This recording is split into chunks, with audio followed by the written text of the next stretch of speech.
Hello friends, welcome back to my channel. आज मैं वापस आ गया हूँ दोस्तों एक नई कंपनी के साथ। इस कंपनी का नाम है इन्फीबीम एवेन्यूज़। इस कंपनी का एनालिसिस करेंगे और देखेंगे कि इस कंपनी में कितना है दम, कैसी कंपनी है, क्या इसे लोग खरीद सकते हैं या इसे बिल्कुल भी टच नहीं करना चाहिए, कैसा सिनेरियो बिल्ड हुआ है, इसके फंडामेंटल्स देखेंगे, इसके टेक्निकल्स देखेंगे। सभी तरीके से इस कंपनी को ऊपर नीचे करके बिल्कुल तोड़ मरोड़ के देखेंगे हम। तो देखिए कि एनालिसिस का जो मेरा फ्रेमवर्क होता है वो सिंपल फ्रेमवर्क है, बहुत ही सिंपल है। फ्रेमवर्क को यहाँ पे मैं लिखता हूँ क्योंकि एक डिसिप्लिन तरीके से अगर हमें काम करना है तो एक डिफाइंड सेट ऑफ रूल्स होने चाहिए हमारे कि क्या क्या हम देखने वाले हैं अपने एनालिसिस में। डिसिप्लिन से ही इंसान अच्छे काम कर सकता है जीवन में, बिना डिसिप्लिन के क्या मिलेगा, राइट। तो फ्रेमवर्क में सबसे पहले यहाँ पे हम लिखेंगे टेक्निकल एनालिसिस के अंदर में हम देखने वाले हैं मंथली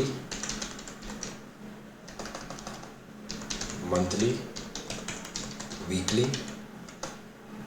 एंड डेली चार्ट। ये हम देखने वाले हैं टेक्निकल एनालिसिस में सबसे पहले। इसके बाद हम क्या देखने वाले हैं, इसके बाद हम देखेंगे कि ट्रेंड कैसा है। इसके साथ ही साथ हम ये भी देखेंगे कि ट्रेंड कैसा है, उसमें वॉल्यूम का क्या योगदान है, इस ट्रेंड में क्या वॉल्यूम सपोर्टिव है, और कैंडल्स में क्या हमें कुछ इन्फॉर्मेशन मिल रहा है, कैंडल्स कैसे हैं।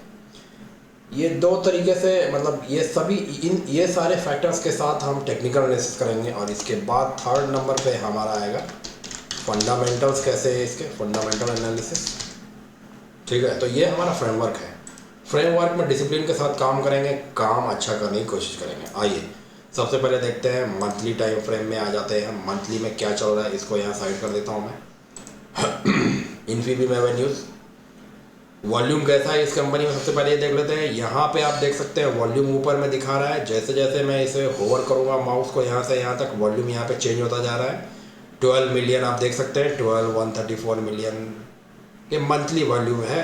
मंथली बेसिस पे एक महीने में जितने भी शेयर ट्रेड हुए हैं उसका वॉल्यूम है ये 87 मिलियन। काफ़ी वॉल्यूम है, अच्छा खासा वॉल्यूम है। एक ओवरव्यू, एक आइडिया लेने के लिए इस वॉल्यूम की हम बात कर रहे हैं। ठीक है, अभी देखिए ट्रेंड कैसा है। यहाँ पे बहुत ही तेज़ी से नीचे आई, वापस इस लेवल पे थोड़ा सपोर्ट लिया इसने, इस लेवल के नीचे नहीं गया। जब भी इस लेवल के नीचे गया लोगों ने इसको बाय कर लिया।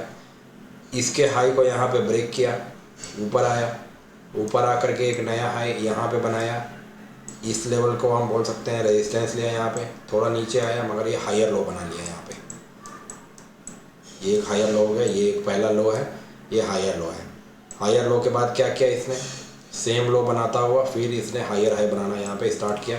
एक ट्रेंड लाइन था यहाँ पे, इस ट्रेंड लाइन को हमने यहाँ पे बनाया है। ट्रेंड लाइन बनाने का क्या तरीका है, 3 पॉइंट्स को हम टच करने की कोशिश कर रहे हैं। पहला point, second point, third point, 3 points को हम टच करने की कोशिश कर रहे हैं। ट्रेंड लाइन हमने बनाया है, ट्रेंड लाइन को यहाँ पे ब्रेक किया। ट्रेंड लाइन ब्रेक करने के बाद प्रीवियस स्विंग हाई को भी यहाँ पे ब्रेक किया इस वाले सितंबर मंथ में। इसके बाद जो एक दूसरा स्विंग हाई था उसको भी ब्रेक कर लिया यहाँ पे दिसंबर मंथ में, और उसके बाद और ऊपर चला गया। ऊपर जाके इस वाले स्विंग हाई को भी ब्रेक कर लिया जनवरी मंथ में। तो ये हाई ब्रेक करता हुआ ये हायर हाई और हायर लो बनाता हुआ ऊपर जा रहा है, राइट। तो अभी किस ट्रेंड में आ गया है, अभी ये अप ट्रेंड में आ गया है। This is in up trend, अभी ये डाउन ट्रेंड में नहीं है। यहाँ पे एक शॉर्ट टर्म डाउन ट्रेंड इसका चला था थोड़ी देर के लिए, कुछ महीनों के लिए, मगर इसको इसने ब्रेक करके अभी अप ट्रेंड में आ गया है। तो इतना इन्फॉर्मेशन हमें यहाँ पे दिख रहा है। उसके साथ हमें और क्या इन्फॉर्मेशन दिख रहा है, हमें इन्फॉर्मेशन दिख रहा है वॉल्यूम। जिस पीरियड में ये ऊपर गया है उस पीरियड में देखिए कैसा वॉल्यूम रहा है इसका। ये है वॉल्यूम का मूविंग एवरेज, 50 मूविंग एवरेज मैंने यहाँ पे लगा के रखा है। वॉल्यूम के मूविंग एवरेज, आप कोई भी मूविंग एवरेज अपने पसंद से, अपने एक्सपीरियंस से चार्ट में लगा के देख के कि पहले फिर पास्ट में कैसा परफॉर्म किया है उस मूविंग एवरेज ने, आप अपना मूविंग एवरेज टेस्ट करके लगा सकते हैं। इस मूविंग एवरेज के ऊपर बहुत ही अच्छा वॉल्यूम, इसने काफ़ी अच्छा वॉल्यूम यहाँ पे दिया है, more than double the usual volume. Usual volume का क्या लेवल था, इतना लेवल था। क्या हम बोल सकते हैं, ये एक एवरेज वॉल्यूम हम ले सकते हैं इसको। ये जो अक्टूबर 2021 मंथ पे जहाँ पे माउस मैंने रखा हुआ है, हाँ हम ले सकते हैं। ये एवरेज वॉल्यूम कितना होगा, कितना है ये volume, how much is this volume. Let's just check it out. So this is 396 million we are talking about, 396 million is average. और यहाँ पे जब इसने हाई ब्रेक किया है तो कितना वॉल्यूम था, 1.5 बिलियन वॉल्यूम था, राइट। ऑलमोस्ट 5 टाइम्स ज़्यादा वॉल्यूम था ये वाले कैंडल में 5 टाइम्स ज़्यादा वॉल्यूम था। और वैसे ही ये सभी कैंडल्स में बहुत ही अच्छा वॉल्यूम देके यहाँ पे तो और भी ज़्यादा वॉल्यूम था।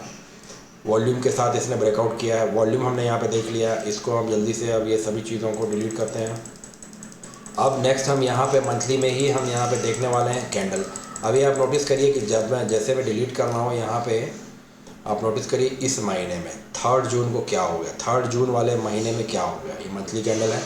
3 जून वाले महीने में ये हो गया कि इस हाई को जब इसने, इस हाई को ब्रेक करके, जब ये वाले हाई को जब ये ब्रेक करके यहाँ पे ऊपर आया, उसके बाद फिर इसके नीचे जब आया तो फिर नीचे इसको क्लोज़ करने के लिए नहीं दिया गया। नीचे एक भी कैंडल क्लोज़ नहीं हुई।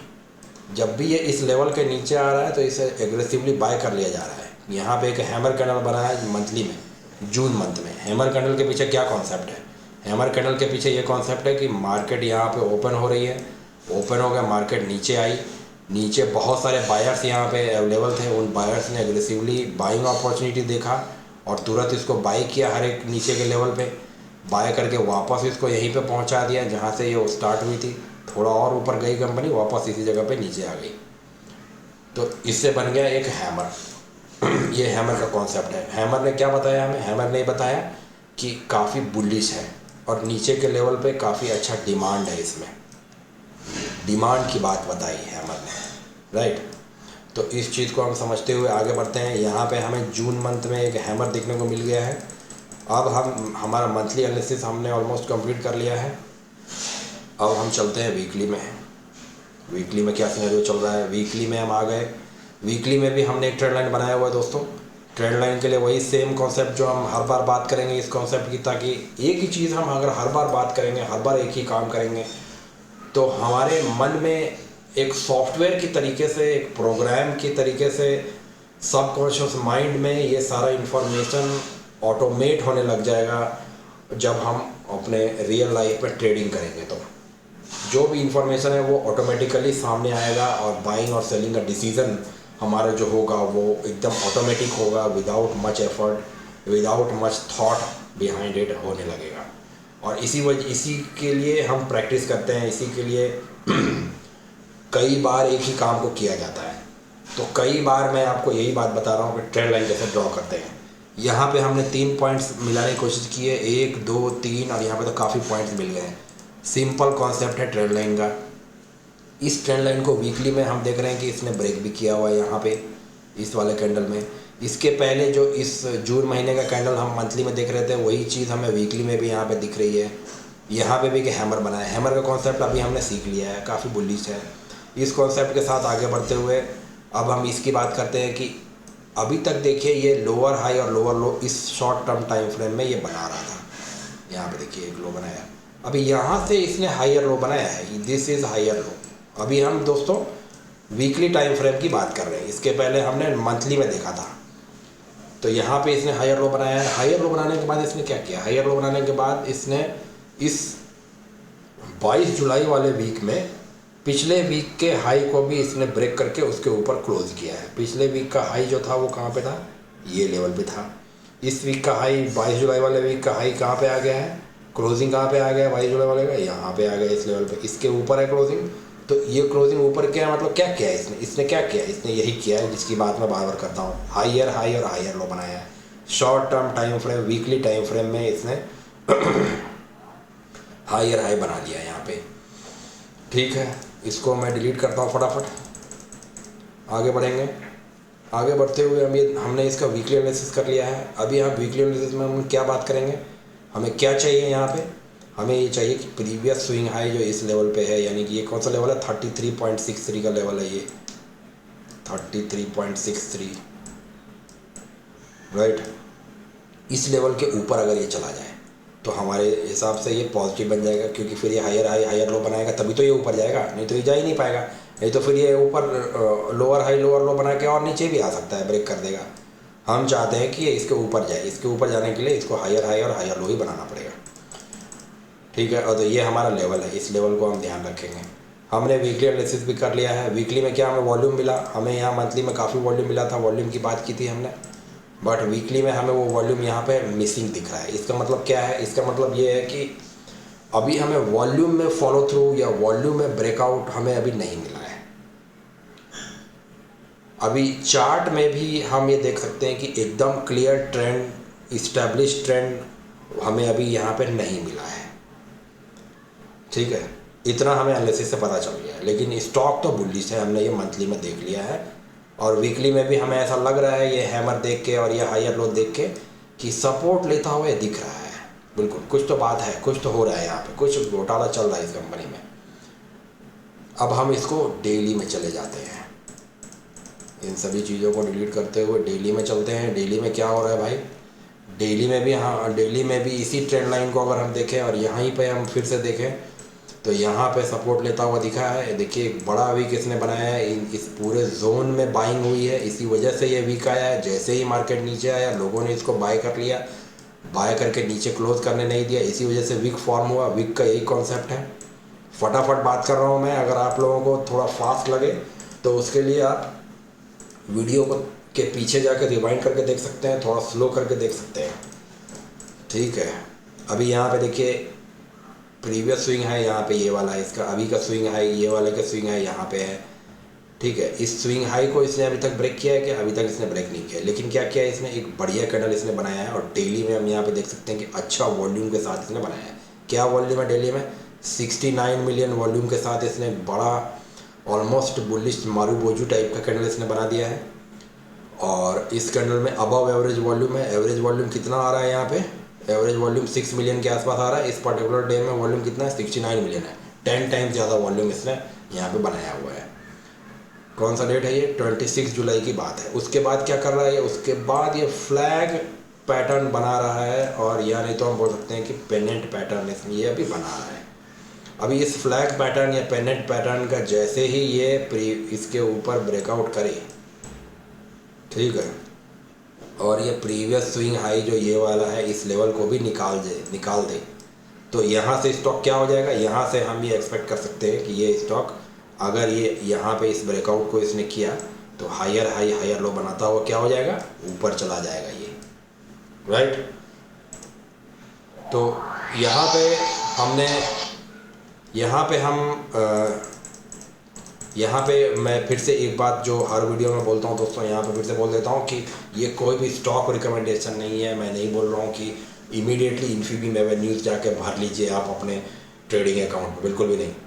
आप अपना खुद का एनालिसिस यूज़ करिए, अपना खुद का, और अपने जो इन्वेस्टमेंट एडवाइज़र हैं उनको आप कंसल्ट करिए। सभी के बोलने के बाद, अपने इन्वेस्टमेंट एडवाइज़र के सलाह के बाद ही आप इसको बाइंग या सेलिंग का डिसीजन इसमें लीजिए।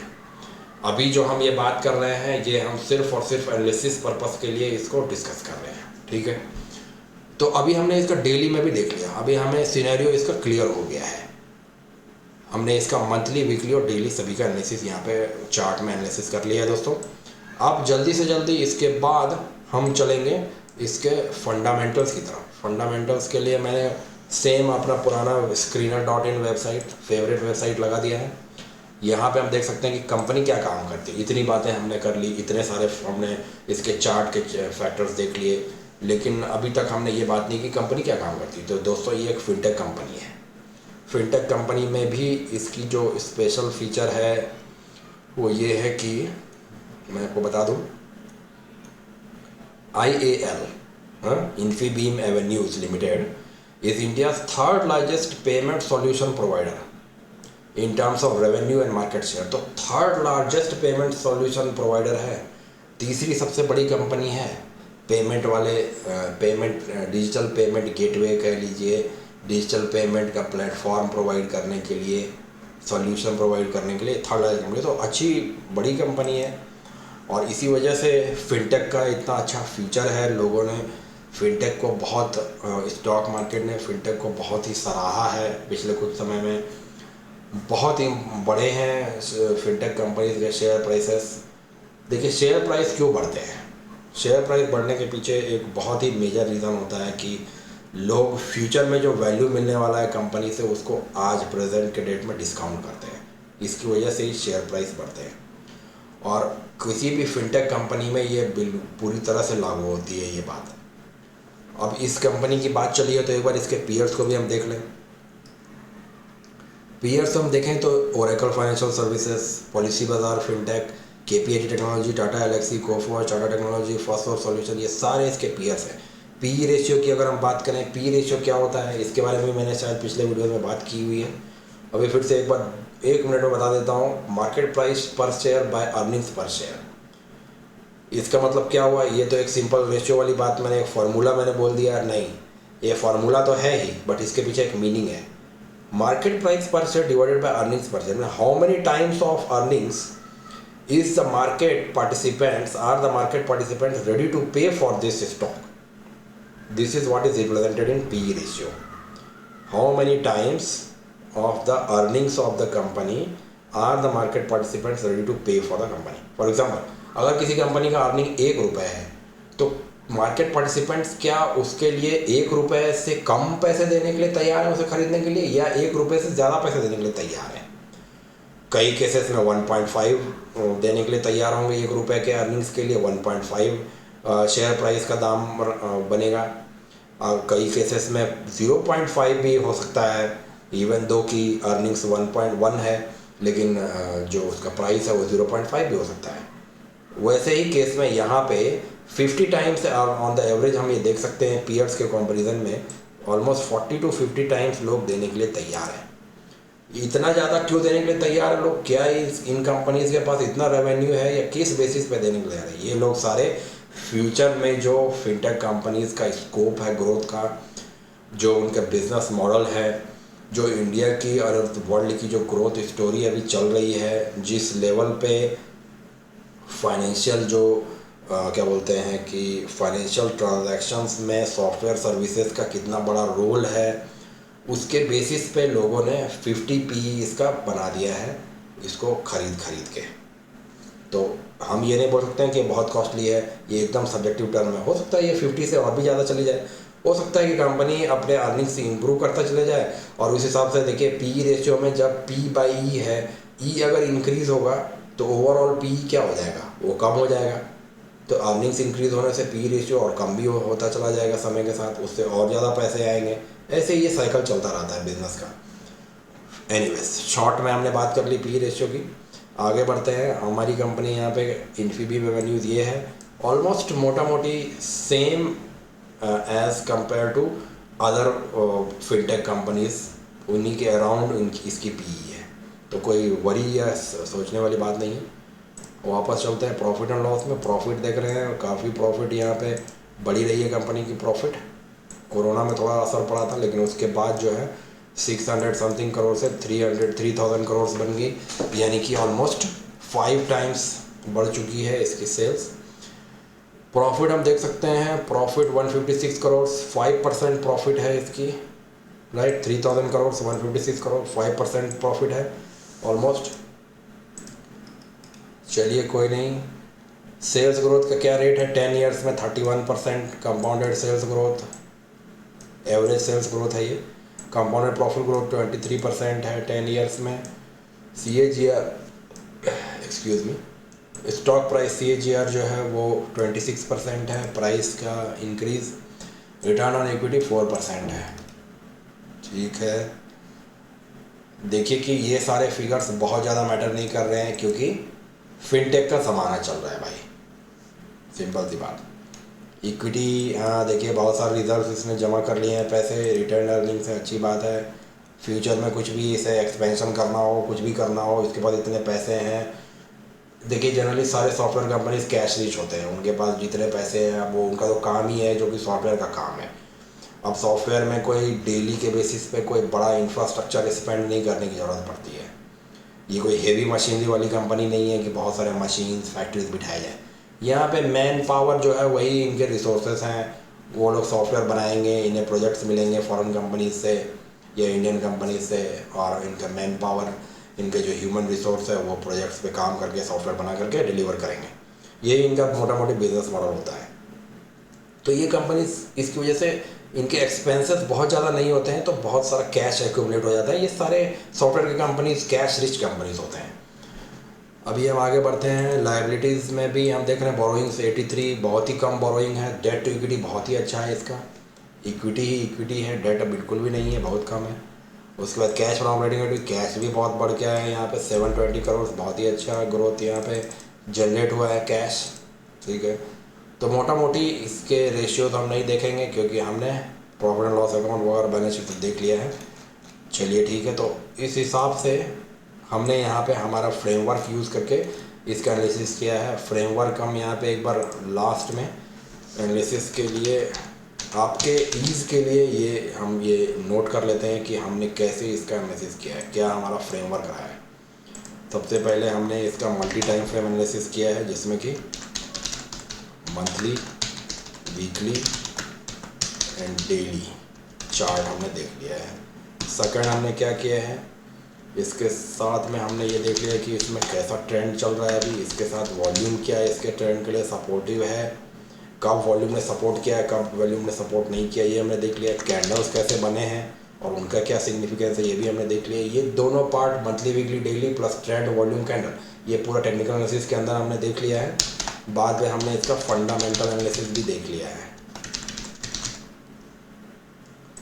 इस तरीके से ये कंप्लीट फ्रेमवर्क के हिसाब से हमने काम किया है। ये हमारा पूरा हो गया एनालिसिस। आशा करता हूँ कि आपको ये वीडियो पसंद आया होगा। एक बार मैं ये भी आपको दिखा दूँ कि इसके पहले जो हमने एनालिसिस किया था वो कैसा परफॉर्म कर रही है वो कंपनी। एस्ट्रा माइक्रो हमने एनालाइज किया था पिछले वीडियो में। एस्ट्रा माइक्रो ने अभी तक अपने ट्रेंड लाइन को ब्रेक नहीं किया है। और एक वीडियो में मैंने पक्का का एनालिसिस किया था। पक्का ने अपना ट्रेंड लाइन तो ब्रेक किया ही, और उसके बाद उसने यहाँ से इस लेवल पे हमने कहीं पे एनालिसिस किया था, इस लेवल पे हमने एनालिसिस किया था, और यहाँ से इसने कितना ग्रोथ दे दिया है दोस्तों, देखिए यहाँ से 15% का इसने ग्रोथ दे दिया है। आप पीछे जाके इस वीडियो को देख सकते हैं। ठीक है, चलिए आशा करता हूँ आपको ये वीडियो पसंद आया होगा। ऐसे ही फिर मिलता हूँ मैं आप लोगों के साथ जल्दी ही नेक्स्ट वीडियो में। थैंक यू वेरी मच मेरे साथ बने रहने के लिए। Bye bye.